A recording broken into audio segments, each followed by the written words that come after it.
আরেকটি রেসিপি করবো, এই যে চিংড়ি মাছ দিয়ে মুরগির চাল ভাজা করে সম্বাদ দিয়েছি, তেজপাতা, লঙ্কা, জিরে, গরম মশলা, দারচিনি যেগুলো ভাজা করে নিয়ে এই লাউ শাকটা এর মধ্যে দিয়ে রান্না করব। একবার সম্বাদ দিয়ে বসিয়ে দিলাম, আলাদা সম্বাদ দেবো না বা সাতলাবো না।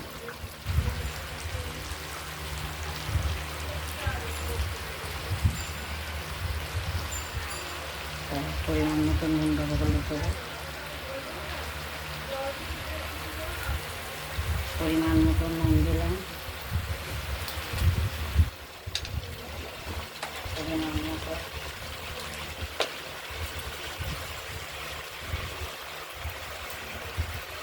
হলুদ দিলাম,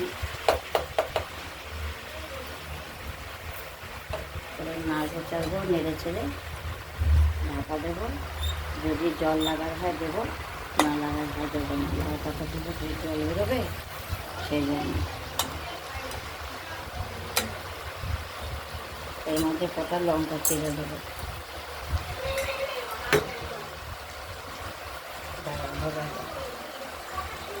লঙ্কা চিড়ে দিয়ে দিলাম,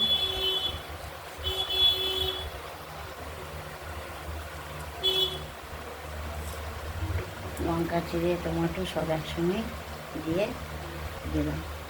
দিয়ে মজুর যদি জল বেরোয় তাহলে আর জল দেবো না, এখন ঢেকে রাখবো। সেদ্ধ হয়নি এখনো, আলু একটু সিদ্ধ হয়েছে, ডাটা সেদ্ধ খাবো।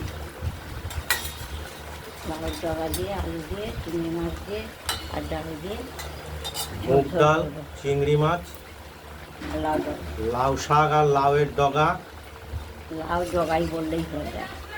শাকটাকে সঙ্গে দিয়ে একটা ঝোল ঝোল ডাল আছে যেহেতু একটু ঝোল ঝোল দেওয়া, একটা তরকারি হচ্ছে, একদম পুরোপুরি ভিন্ন স্বাদের তরকারি।